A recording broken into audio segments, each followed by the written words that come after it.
Chronic kidney disease क्या है और कैसे आप मात्र लक्षणों से इसको शुरुआती स्टेज में ही पहचान सकते हैं, इस बारे में आप इस वीडियो से जान चुके हैं।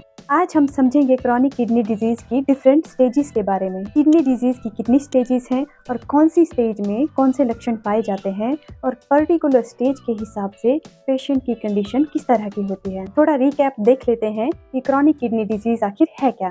क्रॉनिक किडनी डिजीज मतलब किसी वजह से आपकी किडनीज खराब हो रही हैं, डैमेज हो रही हैं और उनकी काम करने की क्षमता कम होती जा रही है। आप सभी जानते हैं कि हम जो भी खाना खाते हैं उसकी डाइजेशन पेट में होती है और उसके बाद हमारी आंतें उस खाने में से सारी न्यूट्रिशन को, सारे न्यूट्रिएंट्स को एब्जॉर्ब कर लेती है और ब्लड के थ्रू सारे बॉडी पार्ट्स को न्यूट्रिशन प्रोवाइड करती है और जो भी वेस्ट बचता है वो दोबारा से ब्लड में डाल दिया जाता है। शरीर के सभी हिस्सों का वेस्ट इसी तरह से ब्लड में आ जाता है और यहीं पे काम शुरू होता है हमारी किडनीज का। किडनीज इस ब्लड के लिए जिसमें वेस्ट इकट्ठा है उसके लिए एक फिल्टर की तरह काम करती है। जो भी वेस्ट होता है या ज्यादा फ्लूइड होता है उसको फिल्टर करके किडनीज यूरिन के थ्रू बॉडी से बाहर भेज देती है। तो किडनी डिजीज मतलब किडनी में प्रेजेंट फिल्टर्स, जिनको आप नेफ्रॉन्स कहते हैं, उनका काम करने की क्षमता पर असर हो जाना, उनकी काम करने की क्षमता कम हो जाना या पूरी तरह से बंद हो जाना, जिसकी वजह से टॉक्सिन्स धीरे धीरे ब्लड में ही रह जाते हैं और ब्लड के थ्रू डिफरेंट बॉडी पार्ट्स में जाकर जमा होने लगते हैं और हमें बहुत ज्यादा बीमार कर देते हैं। तो अब देख लेते हैं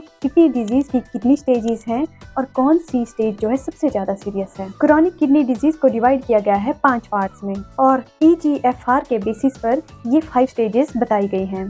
5 स्टेजेस के बारे में बात करने से पहले ये समझ लेते हैं कि ये EGFR क्या है। EGFR मतलब एस्टिमेटेड ग्लोमेरुलर फिल्ट्रेशन रेट और EGFR एक टेस्ट है जो ये मापता है कि आपकी किडनी की फिल्टर करने की क्षमता कितनी है। ये हमें बताता है कि 1 मिनट के अंदर हमारी किडनी कितना वेस्ट यूरिन के थ्रू बाहर निकाल रही है। अगर ये EGFR काफी कम हो तो आपकी कंडीशन काफी सीरियस मानी जाती है। ये EGFR एज के हिसाब से थोड़ा थोड़ा वेरी करता है। जैसे न्यूबॉर्न बच्चों में 60 तक इसका होना नॉर्मल माना जाता है, जबकि एडल्ट में अगर 60 हो जाती है इसकी रेंज तो वो खराब मानी जाती है। एडल्ट्स में इसकी रेंज 90 से 120 पर मिनट एटलीस्ट होनी चाहिए और जैसे जैसे एज बढ़ती है, ओल्ड एज आती है, तब दोबारा से ये EGFR थोड़ा कम हो जाता है, नेचुरली एंड नॉर्मली कम होता है। परंतु इस EGFR में चेंजेस स्टार्टिंग स्टेजेस में नहीं आते हैं, इसीलिए आपको पहले से सतर्क होना चाहिए, लक्षणों से अपने शरीर की जांच करनी चाहिए। जैसा कि मैंने बताया, क्रॉनिक किडनी डिजीज को 5 स्टेजेस में डिवाइड किया गया है।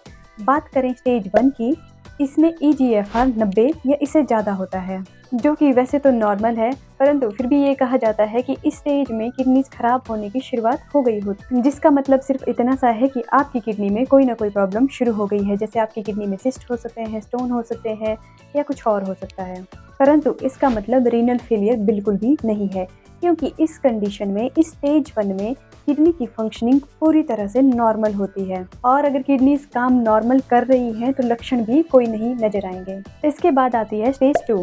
अगर GFR 60 से 89 के बीच में रहता है तो उसको स्टेज 2 कहा जाता है। इस स्टेज में भी किडनीज बिल्कुल माइल्डली डैमेज हुई होती है, इसलिए अपना काम अच्छे से कर रही होती हैं, क्योंकि इन पहली 2 स्टेजेस में GFR में कोई चेंज नहीं आता है और किडनी की कार्य क्षमता पे भी कोई असर नहीं हुआ होता है, इसीलिए शरीर में कोई भी लक्षण देखने को नहीं मिलते हैं। परंतु ये वो स्टेजेस है जहाँ पे आपके यूरिन में चेंज होना शुरू हो गया हो सकता है। कभी आपको यूरिन ज्यादा आने लगे, कभी कम आने लगे, कभी यूरिन में झाग आने लगे, और अगर बार बार ऐसा हो रहा है तो आपको सतर्क हो जाना चाहिए, क्योंकि ये 2 स्टेजेस ऐसी हैं जहाँ से आप अपनी किडनीज को पूरी तरह से ठीक कर सकते हैं। आप अपनी बीमारी को यहीं रोक सकते हैं, एक सही जीवन शैली का चुनाव करके, सही खान पान का चुनाव करके। अब देखते हैं स्टेज 3। इसको 2 पार्ट्स में डिवाइड किया गया है, stage 3A and stage 3B।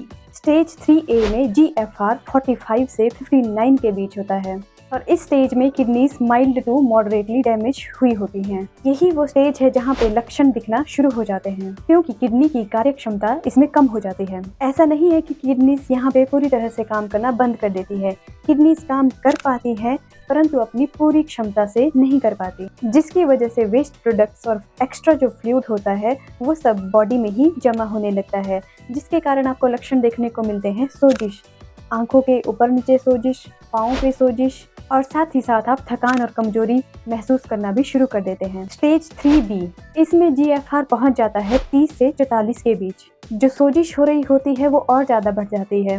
3A की स्टेज में तो वो कभी कभी आती है, फिर ठीक हो जाती है, पर हम लोग ध्यान नहीं देते हैं, जिसके कारण स्टेज 3B तक पहुंच जाते हैं और इसमें सोजिश लगातार रहने लगती है, यूरिन में भी दिक्कत आने लगती है। तो इस स्टेज में स्वेलिंग परमानेंट होने लगती है, बीपी बढ़ने लगता है, पेशाब जाने की अर्ज बार बार होती है, परंतु उतना खुल के पेशाब आ नहीं पाता है। परंतु अगर आप इस स्टेज में पहुंचकर भी अपने आप पे ध्यान देना शुरू कर देते हैं, अपनी जीवन शैली को, खान पान को ठीक करना शुरू कर देते हैं, तो अभी भी आपके पास किडनी डिजीज को रिवर्स करने का पूरा मौका होता है। इस स्टेज में आकर आपको अपनी बीमारी का कारण ढूंढने की बहुत ज़रूरत रहती है। हो सकता है आपकी बीमारी का कारण आपका गलत खान पान हो, आपका अल्कोहल लेना हो, स्मोकिंग करना हो, नॉनवेज खाने की आदत हो, या लंबे टाइम से चली आ रही कोई ऐसी मेडिकेशन हो जो डायरेक्टली आपकी किडनीज पे बहुत बुरा असर डाल रही हो, या हो सकता है आप डायबिटिक हो या हाइपरटेंशन के पेशेंट हो और उसको कंट्रोल करने के लिए आप कुछ नहीं कर रहे हो। इन सब चीज़ों पे ध्यान देंगे, इनको नेचुरली ठीक करने की कोशिश करेंगे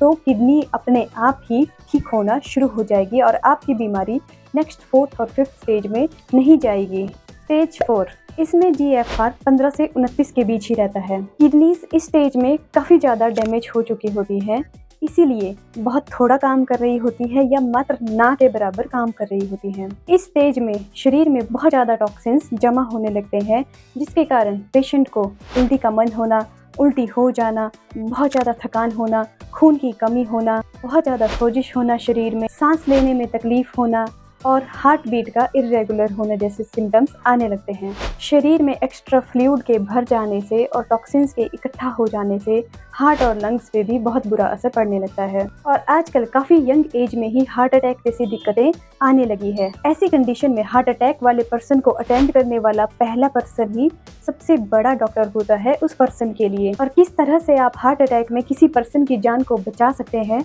वो आप इस वीडियो से जान सकते हैं। बात करते हैं स्टेज 5 की। इसमें GFR 15 से भी कम हो जाता है। किडनीज बुरी तरह डैमेज हो जाती हैं, या तो वो कभी भी काम बंद करने वाली होती है या ऑलरेडी फेल हो चुकी होती है, काम करना पूरी तरह से बंद कर चुकी होती हैं। और इसी स्टेज 5 को कहा जाता है एंड स्टेज रीनल डिजीज। जितने भी लक्षण मैंने पहले बताए, जैसे एनीमिया, खून की कमी हो जाना, सांस लेने में तकलीफ होना, पूरे शरीर में सोजिश होना, थकान होना, ये सारे लक्षण बहुत ज़्यादा बढ़ जाते हैं और पेशेंट को अपनी ज़िंदगी जीना बहुत मुश्किल हो जाता है। और यही वो स्टेज है जहाँ पे डॉक्टर्स आपको बोलते हैं या तो डायलिसिस करवाना शुरू करो या ट्रांसप्लांट का ऑप्शन देखो। और आपको बताया जाता है कि डायलिसिस और ट्रांसप्लांट के अलावा आपके पास कोई तीसरा ऑप्शन बिल्कुल भी नहीं है। और क्यों नहीं है? क्योंकि सबका मानना है कि किडनीज रीजनरेट नहीं कर सकती, वो अपने आप को दोबारा नहीं बना सकती। पर रुकिए, एक बात अच्छे से समझ लीजिए, अगर आपको किडनी डिजीज हुई है तो इसका मतलब ये नहीं है कि आपको 5वीं स्टेज तक, एंड स्टेज तक पहुंचना ही पहुंचना है। जिस भी स्टेज पे आपकी डायग्नोसिस हुई है, आप उसी स्टेज में किडनी डिजीज को रोक सकते हैं।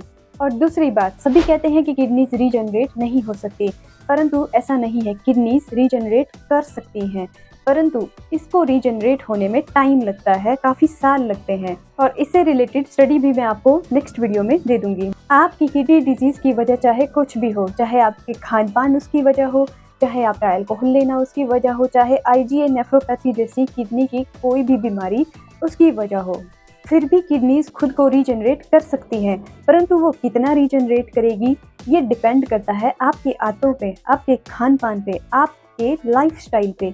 और इसको ठीक करने के लिए सिर्फ दवाई नहीं चाहिए, और ना ही डायलिसिस काम करेगी, ना ही ऑर्गन ट्रांसप्लांट पूरी तरह से काम करेगा।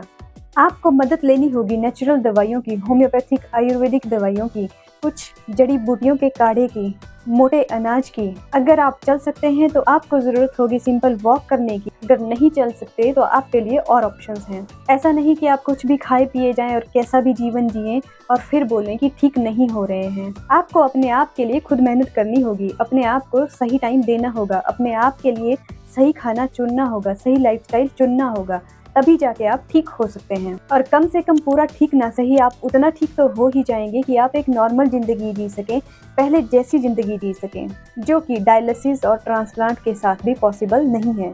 तो नेक्स्ट वीडियो में बात करेंगे किडनी पेशेंट को क्या खाना चाहिए, क्या नहीं खाना चाहिए, और कितने टाइम में किडनीज रीजनरेट कर सकती हैं, क्या वो वाकई में रीजनरेट कर भी सकती हैं या नहीं कर सकती हैं। My self doctor Neha, your own homeopath. Thank you for watching. मिलेंगे नेक्स्ट वीडियो में, तब तक के लिए स्वस्थ रहिए, खुश रहिए। Thank you.